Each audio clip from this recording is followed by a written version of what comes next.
People. David, welcome to Amplified. And I got to tell you, it is so exciting for me to say that you are the executive director of Mbjc, because organizationally, I feel like I was coming out as Mbjc was coming together and forming as an organization. So part of my own story, your group, and I'm so excited that you're at the helm. Welcome to Amplified.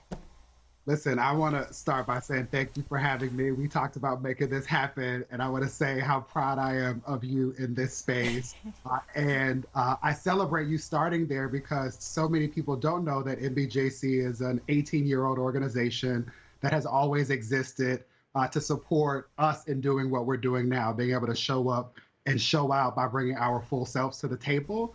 Particularly in a world that often assumes that all Black people are cis and heterosexual, which we know has never been true.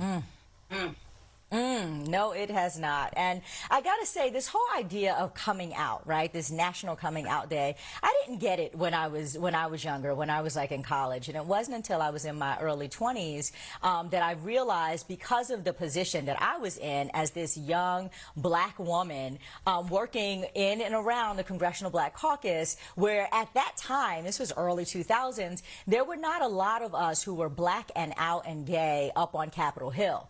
And I started to just look around me and realize how meaningful and important it was for me to show up as my authentic self in my own professional and social networks. And now I look around at the Hill and I'm like, everybody up here is queer, but feeling like a bit of a trailblazer. I just want you to start off by talking to us about, like, where are we demographically because of this whole idea of coming out? I know when I was coming out, there were like 2% of the population. Now I think population-wise, LGBTQ people are getting closer to 6%. So much of this has to do with identifying and in the Black community too. So talk to us about, like, our presence and who we are and where we are, and has this whole coming out thing mattered much for us? The short answer to the last question about whether or not it has mattered is yes, without equivocation. If there weren't public recognition around things like coming out, or June as Pride Month, or Black History Month as opportunities to acknowledge the ways in which intersectionality exists, I don't know that you and I would be having this conversation in this way. And so I think it's really important for us to celebrate all that we have achieved, and to also talk about the work that still remains. And so, as you shared, depending on the study, we show up as between 6 and 8% of the population.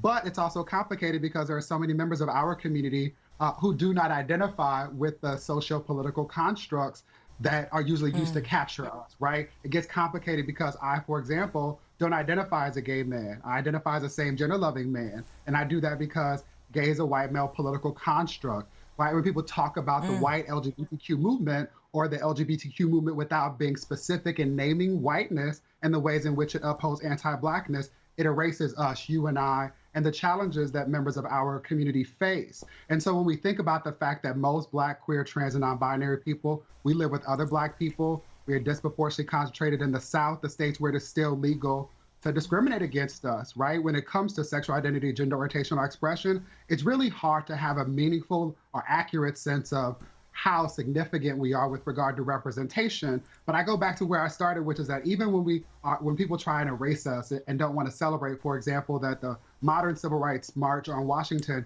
would not have happened if it weren't for Byron Rustin, right? A Black queer man, right? In spite of those moments, we have always been here, and we always show up and show, and we do so with the goal of ensuring that all of us, all Black people, can be incredibly free.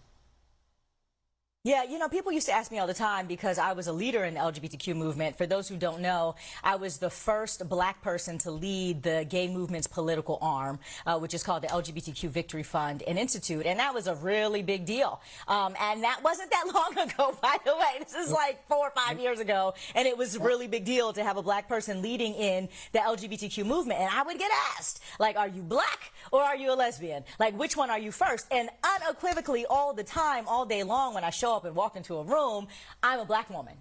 And I also happen to be a lesbian. Period.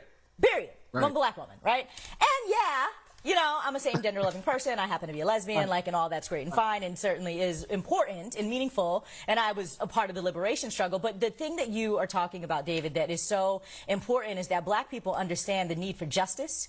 We understand bias. We understand discrimination. We understand the fight and the collective community of it. For better or for worse, we are like tight and connected as Black people in all those regions you just mentioned across the South. And I wonder, what are you seeing now? Because back in the day, there was this whole foolishness about how Black people were more, you know, were on the DL or whatever it was. And what I found in all of my work that I was doing in policy is that it's actually white people who are more likely to be closeted. All them white men at those at the law firms and the, you know, the white shoe law firms and in these fancy, you know, white collar positions weren't necessarily out at work in a way that sometimes as Black people we were, right? Like we didn't have any choice but to be at church or wherever we are, just showing up as our authentic selves, but still in the fabric of the Black community. And I wonder what you are seeing now about how our community of Black folks are expanding, right, and openness, or not, as it relates to faith or all the things, and just set the record straight about where we are and situated in our community. Yeah, I appreciate that. There was a lot there I'll try and unpack. The first is that it's a both and situation, right? What we know is that, for example, young people, high school age students, the vast majority of them identify as anything other than strictly heterosexual. That is, to me, an acknowledgement of the heterosexual agenda at work, and young people saying that that doesn't work for us. That is a very thing that enables white supremacy and the kind of oppression that we all want to get away from, right? And so I don't want people to be fearful in thinking that young people are engaging in ways that they might not be, but to acknowledge that they are thinking critically about some of these shifts. Now, when it comes to how we show up in the world, there are some of us, again, I made the conscious decision after having served our country while working for still my president, Barack Hussein Obama. I made the conscious decision to lead Mbjc, to accept the invitation to lead Mbjc. I did that again, similarly to you, after seeing the organization show up, hosting an event out on the Hill, providing space for us to know that there is community, that there are ways for us to work better together, to not only improve opportunities and outcomes for members of our community who have intersectional identities, but for all Black people more generally. And there are so many members of our community who don't have that opportunity, who don't have the resources or the support. So many of us still have to choose between being, right, walking out the door, going to the grocery store, maybe trying to apply for a job, or actual safety, right? This is the thing that for me is being missed in some related conversations to us trying to invite people in to think about what is missed when we don't name intersectionality, when we don't celebrate that as long as there have been Black people, we have been beautifully and incredibly diverse.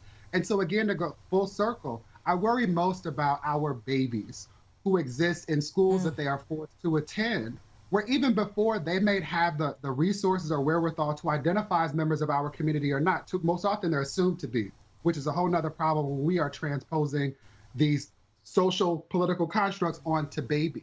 But the reality is that so many of them don't have the same protections that their non-LGBTQ peers are assumed to be LGBTQ peers have in schools. Add on top of that the fact that there are almost 30 states across this country that have introduced legislation to prevent children from being able to participate in sports with other children, which we know and celebrate as something that builds community and gives kids skills that they need in order to be successful in this country. So I'm sitting with this because sometimes for adults, and I care about Black folks, that's why I support for us to have this conversation, why I'm excited to have this conversation with you, and why I'm at Mbjc. What I worry most about is that sometimes folks just don't want to do with the queer stuff. It's too much for them, right? Too many letters, too many terms. They just want to be set in traditional and that which we assume to be natural and normal. It has never been. That's the heterosexual agenda at work. If you can't do it for yourself or hold space for other adults, do it for our babies.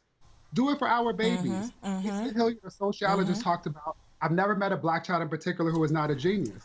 There's no secret to how we support them. Acknowledge them as human and then support them with love. All of our babies deserve just that, no matter how they might come to identify or how we might assume that they should identify.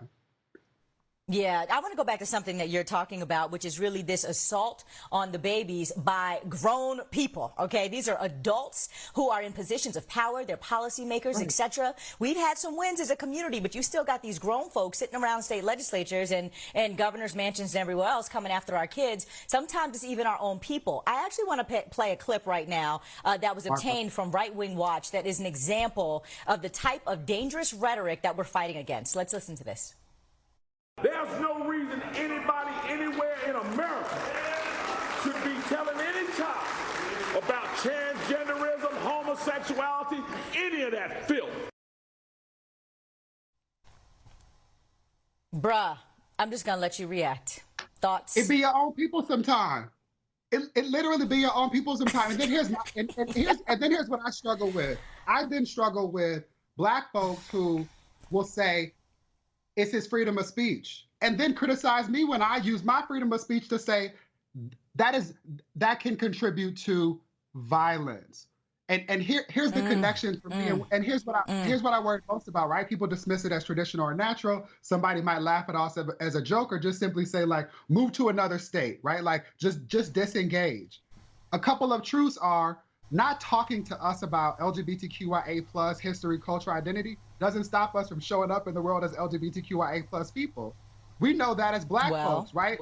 Them denying us access to our rich history doesn't stop us from showing up and demonstrating Black excellence at every opportunity, especially when we are oppressed. Again, I made the point previously about our babies. This particular conversation is about a policy that has existed for a long time. It's called no promo homo laws. It's this idea that if you don't teach actual parts of our lived experience, then it won't matter, right? If we don't talk about queer people, if we don't talk about comprehensive sex education, then people won't actually need it. That's not how it works. What happens is that there are consequences, right? And the consequences are, amongst Black folks, we have higher rates of HIV and AIDS and are dying as a result of it. Not simply gay members of our community, but Black cis heterosexual women. Mental health and trauma. Suicide rates are increasing for Black children. They have doubled in the last 20 years, which is a problem generally, but it's a particular problem because those rates are decreasing for every other group of children. And we still experience so much violence in the world that is erased. And the example that always comes up for me is people now know to name Brother George Floyd. And I understand why that was a pivotal moment for our community. And it vexes me. This is where people might call me sensitive. I want people also to name Tony McDade, the Black trans man who was murdered by the Tallahassee Police Department the same week that George Floyd died, right? My issue is that those of us with intersectional identities, Robert Jones Jr. calls us prophets, we carry additional weight in the effort to get free, to ensure that all Black people can be free. That should be celebrated and acknowledged, not shunned or seen as a source of shame. And at the bare minimum, we need to stop having grown folks who are using hate speech and like throwing daggers, literally putting people at risk, like and literally in harm's way with their rhetoric, which is hella dangerous, hella dangerous. David Johns, thank you so much for joining me tonight on Amplified. We will have you back to dish about all the things and appreciate you so much. Keep it right here, y'all. Our Coming Out Day conversation continues next on Amplified, only on BNC.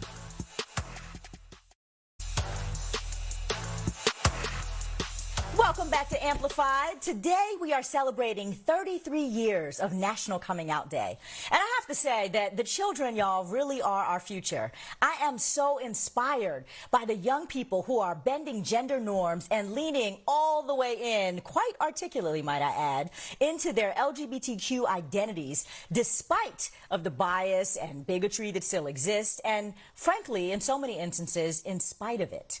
So many of our youth are still struggling, though, to thrive today as our societal systems continue to leave them behind.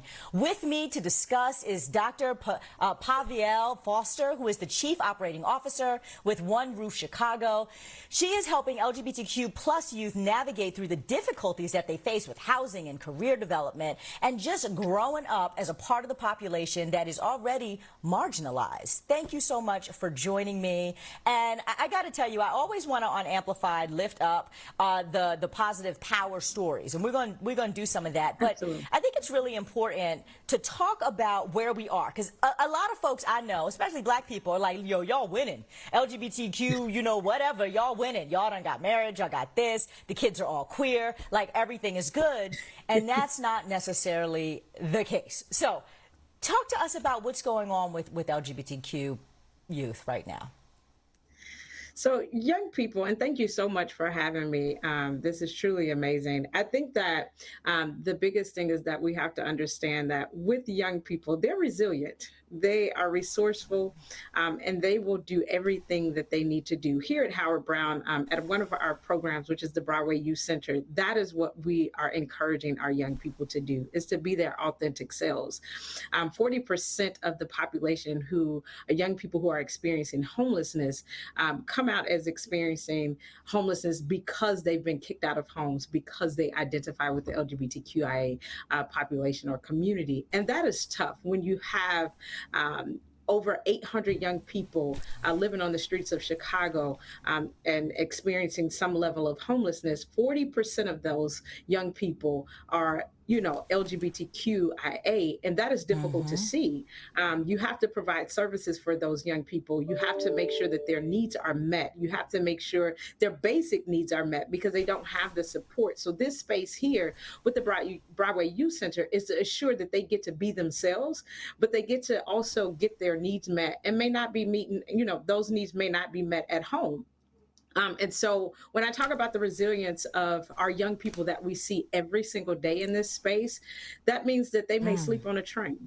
They may be sleeping under viaducts. They may be couch surfing. They may be doubled up and stacked up in different homes, but they make sure that they know that they have a space to be at, that they're going to be safe, that they're going to eat at, that they get to wash their clothes, and they get to take naps. And so they will make sure, I tell people all the time, within the Black LGBTQ community, is that a parent may put you away, but one thing that I will say is we'll find another mother. We'll find another father. And that is what that community has done for our young people. So they continue to be resilient. Yeah. They continue to be resourceful. And here at Howard Brown with the Broadway Youth Center, we continue to do that. Hold on. Before we get into the work that you're doing, I want to back up for a minute because a lot of parents right now have children who are identifying as anything other than a traditional heteronormative framework that parents are used to and understand, right? There's so much else around identity and around orientation that is coming up that I think it's important for us to kind of level set for folks, especially as I think about parents who are trying to like raise young people, some maybe unsuccessfully, which is how we end up with kids being dejected. But for those of the parents who are watching this and who are like, you know, I don't really understand my kid, but I love my kid and I'm trying to figure it out. Let's talk a little bit about the experimenting that's happening with language even, and the way that young people are identifying their own feelings, their own experiences. Walk us through some of the vernacular that young people are using to identify themselves, be it like, you know, whether they be queer or whether they be questioning or, you know, et cetera, et cetera. Well, the first thing that I would say to parents is educating yourselves. There's a lot of stuff out there to educate yourselves with, a lot of research that parents can do. Young people find very interesting ways to express themselves. One of the biggest things is we know that they use social media. Social media is a great outlet for young people. They're in groups to help them identify with themselves. They're in different programs to help them identify with themselves. And so where you hear young people saying that I'm questioning or that I'm queer. And we know back in the day, some people did not even agree with the term queer. They didn't know what that meant, and it always had this negative connotation to it. Now queer is to be open, it's to be free, it's to be proud. It's to be peculiar, it's to be different. I don't have to be in this box. And I think that young people are more comfortable saying that, because if you say that I'm this way, then you're defining me as this certain type of person that has to look a certain certain type of way. And maybe I just want to be free. Maybe one day I want to wear a skirt, the next day I want to wear baggy pants, and let me be that way. And so I think for some parents, it's about, how do I educate myself on what my young person is saying? You hear most times a lot of people say, well, there's so many letters that keep getting added to this, thing. And then you see the plus sign. Well, what does the plus sign mean? And so those things are extremely important for, I think, people to really start to educate themselves on, but also going to platforms where we know young people are at.